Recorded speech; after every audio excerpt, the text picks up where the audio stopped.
Please subscribe Tito Manny Vlog.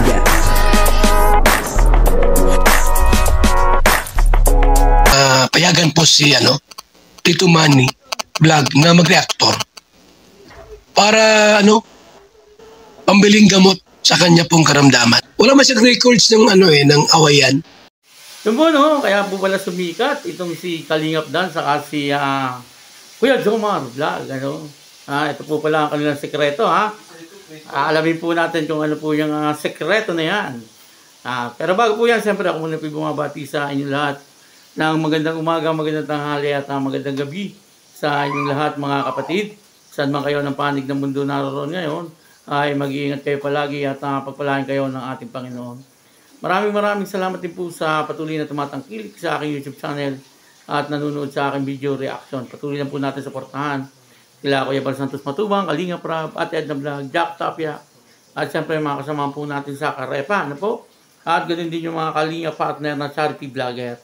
Ito po yung video, na kung saan ay ito pala ang sikreto ng pagsikat ni Kalingap Dan at saka ni Kalingap Jomar. Yan, nakikita naman po natin na talaga sa ngayon ay sikat na sila. Dahil sa love team. At sana patuloy, At yun, pumunta na naman sila doon sa kanilang sikreto. Kung sa ganun ay patuloy ang kanilang pagsikat. Ito po yung video. So, it's good to be back po sa Manila dahil po sa birthday celebration ni Kalingap Rab. Pero ngayon po ay may babalikan tayo. Siyempre, ibisitahin natin si Mama at si Hana. Yes. Sama natin ang K-Boys. Mamimit ko na si Mama mo, bro. Si Mama, close mo naman yun, di ba? Kachat mo nga yun, yung dati, bro, si Tita Gemma. Oo, si Tita Gemma. Shoutout bro. Huwag ka mag-alala bro, di kita isusumbong. Na So, si Kuya Jomar ay nakapunta na po yan dati doon. Oo, bro. Naalala niyo, nagdivisory pa kami yan ni Kuya Jomar. At meron daw pong, mga memories at namimiss si Kuya Jomar. Ano yun? Unang-una bro yung pagkain talaga. Legit pagkain talaga. Nagustuhan ni Kuya Jomar yan. Sarap nila magluto. So ngayon po ay yun, nagpa-ready na po tayo doon kailang Mama. Kasi nandyan ang special natin bisita, si David, si Zen, si Lolo, si Jomar, syempre. Si Boss D. Boss D, rice trading. Sheesh! Dapat pala bro, bigas. Wala tayo, ano lang kasi itong mga Kalingap ba? Biglaan lang kasi meron pa kaming oras habang hinahantay pa namin yung check-in namin sa tutuluyan namin. So naisip ko na dito na kami muna magpahinga dahil pa lang ngayon 9 AM pa lang po at 2 PM pa naman ang check-in. So para mabisita ko rin sila Mama at si Hana. So yun, see you there. Sana ma-enjoy nyo. Huwag kayo expect bro kasi maliit lang ang aming bahay. May school ka bro? Malaki ang school nyo. Important bro, maka-CR. Yan. Nantok na po kami. So medyo talaga dito bro. Traffic po talaga ngayon dahil Monday. Kaya ganun. So see you po mga Kalingap. Drive lang po muna kami. Ako pala ang driver dito. Kasi si Kuya Jomar yung kaka-drive lang yun kanina. Tsaka di ko kasi bro alam mo Manila. Ayaw minang dito. Lugar pa po ito sa inyo. So, baka po makalam siya Maski nga si Kuya Dan, di na alam. Naka-busy nga lang tayo. Naka-Google Maps lang tayo. So mga Kalingap, nandito na po tayo. Tanda mo pa to? Bro? Grabe! Ito? Ang laki ng bahay nyo, green stick. Hindi yan buong yan. Akala ko itong kabilang tinitingnan ko. Hindi yan! Wala sa mga nakikita nyo dyan. Alam niyo sir dyan, nakapunta yan dito. Dito? Yaman pala ni Kalingap Dan. Laking bahay niya first floor, second floor, third Let's floor. go, antok na antok po si Kuya Jomar at kami po ay inaantok na. Let's go. First time ni Kuya David dito at ni Lolo. Masaya ako na nakaabot ka dito after 3 years. After 3 years. Kaya lang napunta dito.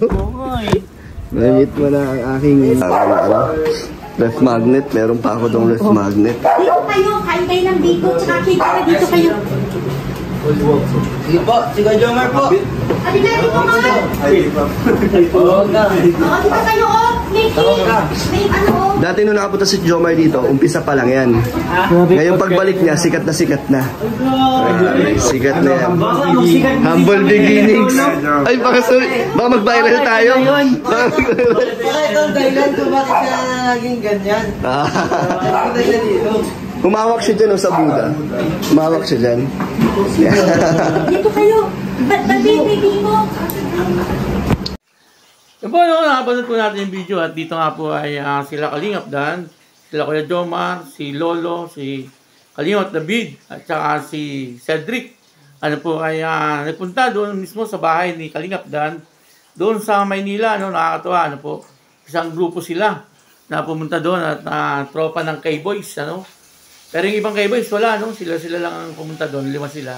At dito ay nakita po natin na talagang napakabait pala ng mama ni Kalingap Dan, ano? At talagang pinag-prepare po sila ng masarap na pagkain, ano? Talagang tuwan-tuwa yung magkakasama. Ano po, lalong-lalo na si Kuya Jomar, ha? Kuya Jomar, talagang sabi niya ay kuluto na raw po yung pagkain. Nakakatawa naman po ito si Kuya Jomar, ano? Talagang naman, ano? Siguro nagutom po sa biyahe kasi siyempre siya ang parang kapartner, no, ni Kalingap Dan. Doon po sa pagdadrive, ano, medyo malayo-layo rin po ang dait to Manila. Kaya siguro palitan po sila ni Kuya Jomar, no? Sabi nga po ni Kuya Jomar, kaya po siya hindi nagpapalit sa Manila kasi nga ay hindi niya masyadong tukoy ang mga daan sa Manila. At siyempre, tukoy po yan ni Kalingap Dan dahil siya ay isang Manileños. Ano? At tuwan-tuwa po, no, yung mama ni Kalingap Dan.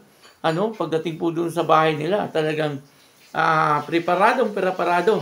Ano po itong nanay ni Kalingap Dan, ano? At napakabait po pala talaga ng mama ni Kalingap Dan, ano? At dito po ay may napag-usapan po sila, no, tungkol po doon sa pagsikat ni Kuya Jomar, ano?